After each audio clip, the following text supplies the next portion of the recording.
YouTube. It's early in the morning on maybe Wednesday. I don't really know. But I had made this epic rambling video. It was pure Elliott Williamson magic. And then the good people at Time Warner decided we don't actually need to have internet connection at 1 o'clock in the morning. So they must have been working on something or just being fuckheads. I don't know. But internet connection, poof, gone. And so that means video got killed. And I was like, you know what? I can make an even cooler video. Cooler by the loosest definition imaginable. So actually what you're looking at on the bench is some Pretiums. Fitting up steel lock bar inserts and basically setting up where the stop pin goes in the blade and where they're going to retract into the handle and where they open up. And then I will actually set sort of the locks, how that interface is going to work out. So that's 3, 4, and 5. And then I also worked on this evening. A little something for me. Yeah. It's not heat treated yet. Hopefully it's going to come out real pretty when it's heat treated. One of the things I was rambling on about in the video that didn't get uploaded, I was talking about lock bar notches, or spring relief notches, or the crazy little notchy thing, some people call it. And I was discussing how they are the inherent weak point in a frame lock, because unfortunately you just can't have them super duper thick. So this one is probably 60 thousandths. Oh look, a caliper! Imagine that in my shop. Yeah, they live here. So let's have a quick little caliper. What do you say? 54 thousandths. Okay, that's not as thick as I thought it was. Oh, I thought it was thicker than it is, because god damn, that takes a lot to push that over. It's 0.054, right, and that is not particularly easy to move. This is going to be a sick knife. I'm excited about that. And it's mine. It's all mine. You can't have it. Daddy needs a new knife. It's going to be crazy.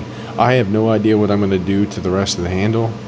And there's a really good chance that this will actually just get slightly contoured and then bead blasted, maybe stonewashed, and then it'll get left that way for a while until I come up with something to do.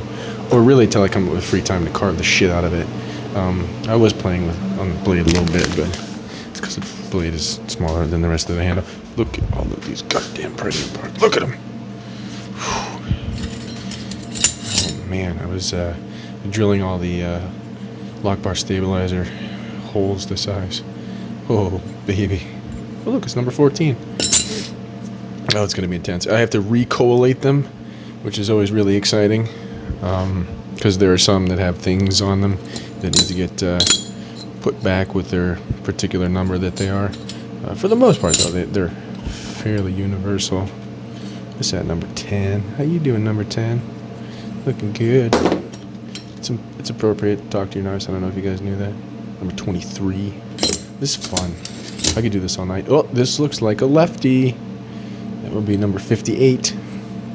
You know who you are. There's only 3 lefties out there, so look at that. I go in the lefty pile. Anyway, let's get the hell out of here. How are we doing here? Okay, you don't rush. No, I don't want you to rush, Oven. You just take your time getting that 17 degrees. You just take your goddamn time. We've been in the 2100 range of temperature here for approximately an hour and a half. My oven heats really slow, which I keep saying is a really good thing. It actually is a really good thing.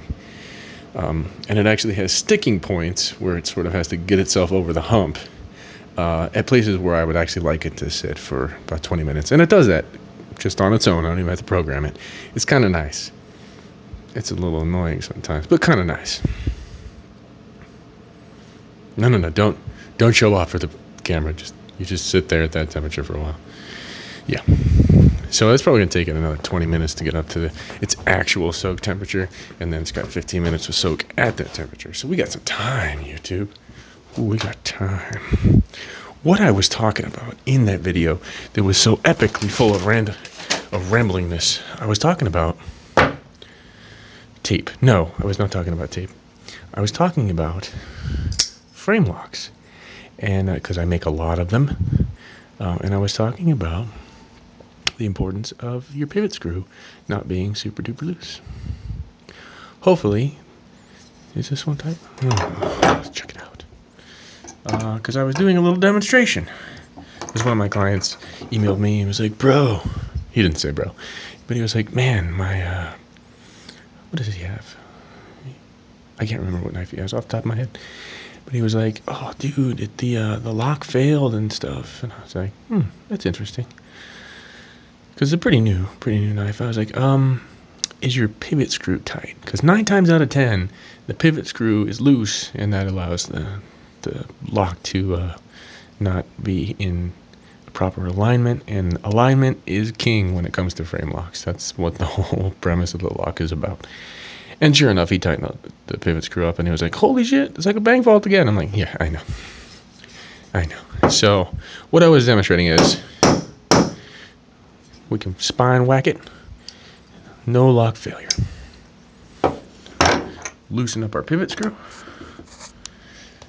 You can look at my fingers while I loosen up the pivot screw. Now here's the shitty part about the Pretiums. Because they're fairly well made, and I like to use a screw-in stop pin. I do it a lot. It holds the dimensional tolerances up here in the pivot area, so it appears to work just fine, right? And you won't even notice very much axial lash in here. I mean, there's a little bit, but a lot less than what I've seen on some other knives when they're fully tightened. But here's the shitty part. Watch this. You would never notice that it was like this. You could push on it all you want, it doesn't move. You push on it, and you're like, "Oh, no, it feels good, it feels good." Watch this. Boom, failure. Boom, failure. Boom. All because the pivot pin is loose. And you might be really excited because you're using. Look, I think it's still centered too. You would never know that your pivot pin is loose. You'd be like, "Wow, it's so fast, so awesome," but it's loose. So you get that. And see, I have no problem spine whacking the shit out of knives and popping the lock scales on them because I know I'm actually not doing any damage to the lock face itself because, well, it's made of steel. Oh, sorry. What is that other hand doing? Tighten pivot. No fail. So that's a little service. Oh, I tightened the shit out of that, didn't I? It's alright. So that was my PSA about frame locks. If you're discovering that you're having lock failures in a knife, especially one of mine, but just in frame locks in general, check the tightness of your pivot screw. It is probably too loose. There is actually a happy middle ground where you can have it still loose, where it's like super duper fast to flip, and doesn't acquire failure because it is still held properly in alignment. As this one will need to be re-optimized. Oh, and by the way, flippers do loosen themselves up over time. I mean, they unscrew their screws. It is just the way it is, just the physics of it. Loctite can help, but I've had several knives of my own that have been Loctited, and still, after a couple of months, they still end up unscrewing themselves. Don't ask me why it's like that. It just is. Well, I mean, I know why it's like that because they inherently add axial stress at some point. Let's see if that's right. That's not bad. There we go. Yeah, optimized. Well, not now. That looks stupid. Oh, come on. Really? Really? You're stupid. I don't like you, number one. Why you gotta be that way? You look so great in the last video, and now you look like a douchebag. You do. I apologize. I'm totally talking to the knife. Oh boy. You'd be amazed what I say to knives. So remember in the back when we were in the dirty room, I was talking about the notch outs. You can't see that. We were. Ooh, I was talking about the lock bar notch, the spring notch cutout, the Mildapt thingy. And I said that one on my knife was at 0.0054. The ones on the Pretiums are at 0.045. And they're significantly easier to unlock and log up, which is a good thing. Even this one's actually a little tight. Probably because I made that one by hand instead of doing it on a mill. Here's a good example. That one's probably really, really close to that number. It's deceptive because it's carved, so it has a little bit of difference in dimension. But this one is nice and easy to unlock. And I never talked about this knife, so I will. I call this texture marshed because it is. Well, I was attempting to mimic a Jeremy Marsh texture because Jeremy Marsh is the bomb. I've never met the man, but shit, his knives are just gorgeous, gorgeous. I've never handled one. I don't know what they feel like, but they look fantastical. So somebody asked me to do that, and I was like, oh, I will try it. What a pain in the ass to do, because I don't have a super cool small wheel attachment for a horizontal grinder, because I don't have a horizontal grinder either. I've seen Jeremy Marsh do this texture on the video, and he uses a horizontal grinder with a really small wheel. That son of a bitch. I hate him for his awesome tools. But, yeah, so I had to find another way to do this, and it was difficult and tedious. But I did it. And so, I'm going to walk through real quick. So it's got basically all the shit that I usually put in a knife. Lock bar stabilizer, steel insert. It's a really tiny steel insert, but it's there. Whole back rolling D10. It's obviously bearing assisted. Titanium back spacer that has been anodized blue. It was all carved as one whole unit. Titanium pocket clip, also anodized blue. That is a Timascus thumb stud, which I thought was particularly beautiful because I managed to, this was taken out of like a raindrop pattern, and I was able to get like a drop with the waves around it right there in the middle of the damn thing. I thought it was amazing. Nobody else ever noticed. Maybe somebody noticed it, looked at it and were like, oh, that's so cool, look what he did. Yeah, that's what I thought. I'm actually probably gonna tighten this one up a little bit. It's a little loose. I know I said it in the video. And you know what? I can see right now that its pivot pin is actually loose. Sinner! Don't worry. Oh yeah. Oh, that was real loose. Let's see how it flips still. Oh, still fucking ridiculously smooth. Even with a tight pivot. I'm just saying. When you do it right, they work good all the time. And I know for a fact that Adam, the guy who owns this, he put a bunch of lubrication in there. So, oftentimes, a little lube goes a long way. This one has a really early lockup. Wow.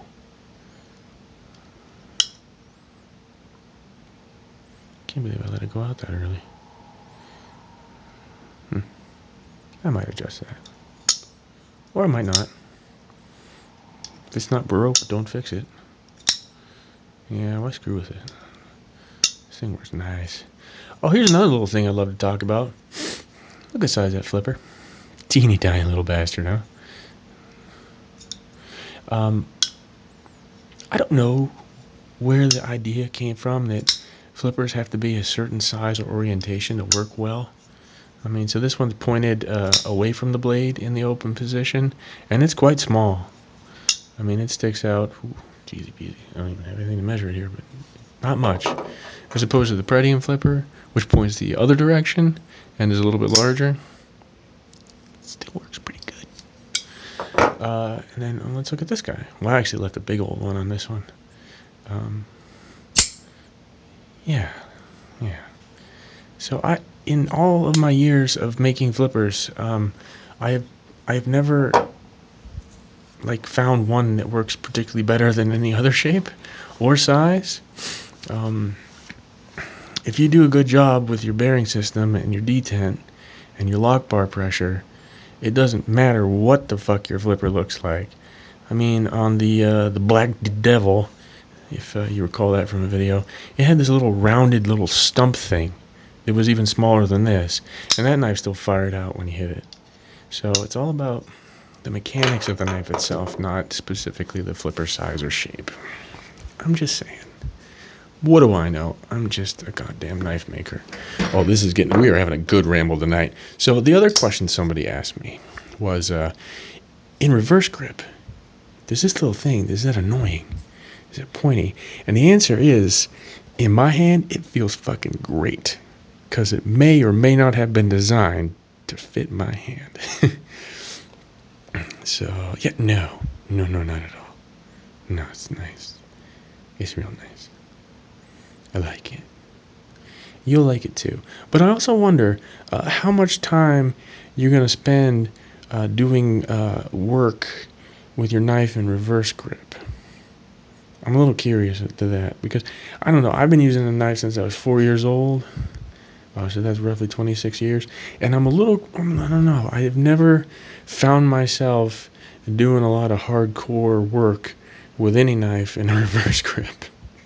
Now, granted, I'm not like an assassin or anything where I'm out there like, knife fighting people or anything like that. But I don't think very many people are. I mean, I make knives for dudes in the military, for corrections officers, for police officers, and your occasional bounty hunter from here. I like bounty hunters are cool people. They love knives. Bounty hunters, and no, we never actually discuss, like, I want this knife to feel good in reverse grip because I'm gonna get in some knife fights, and that never comes up in conversation. I'm just saying.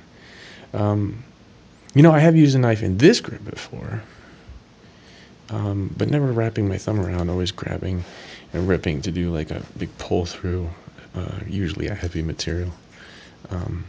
But even then, I gotta say, what I'll usually do if I need to split something nasty like some kind of canvasy material, I'll usually flip the knife this way and push through, so I have all of this room for the material to slice up along my blade. Zip it like a zipper. Same thing with like skinning animals. I've never understood why people need gut hooks because, just saying, you actually put your finger over the thing, do a little slit, put your finger over it, and you just run it with your finger right up the fucking gut, and that way you don't pierce any guts or anything. I'm just saying, these are the things that I use knives for. But like this knife, I was thinking, I want to make something a little deadly, except for the shininess on there. It'd be a great tactical knife. This one I actually did kind of put a thought into about having a reverse grip. And I actually, when I carried this knife, I carried it the other day. I actually had it set up on my right side, so when I pull it out, it's in reverse grip already. Because it feels nice in reverse grip. I'm just saying. Folding knives? I don't think I'd ever use it in reverse grip. Right, and this knife is also a little bit more on the slash type. A little slashy, right? That's a nice, sort of almost Persian looking tip for slashing. And that, look, slashing. Yeah. Oh man, we are at 20 minutes of rambly goodness. It's a real treat for you people tonight, I know. So anyway, I'm saying this knife's still available. I think I'm done rambling on incoherently about things. This knife sold, by the way, in case you were wondering. It's gorgeous. Oh, remember we were talking about log bar notch things? Well, just to be kind of a smartass about it, I actually milled out a place and put in a piece of 0.04 inch thick titanium instead of leaving the existing thing, just to kind of prove the point to myself and sort of be a smartass about it. So, worked fantastic. That's basically how thick they need to be.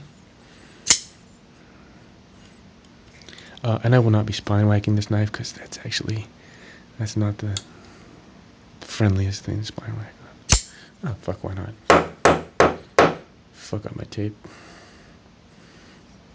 I'm just saying. Not that I encourage the spine whacking of knives. Let me tell you, people. I mean, I referenced Kylie's video of whacking that zero tolerance with that cane and just shearing that goddamn titanium law face off. I reference that video all the time because it still blows my mind. A, that he would do that, and that he would do that, knowing what he knows about knives and lockups. Anyway, he knew it was gonna happen. And then he gave that knife back to freaking Cliff Stamp and made Cliff Stamp use that damn thing. It's terrible, Kyle. Terrible. Why would you do that? In the name of science, I know. But anywho, yeah, I gotta get back to work here, people. We've had a nice 21-minute ramble. How you doing? All right, YouTube. I will see you later.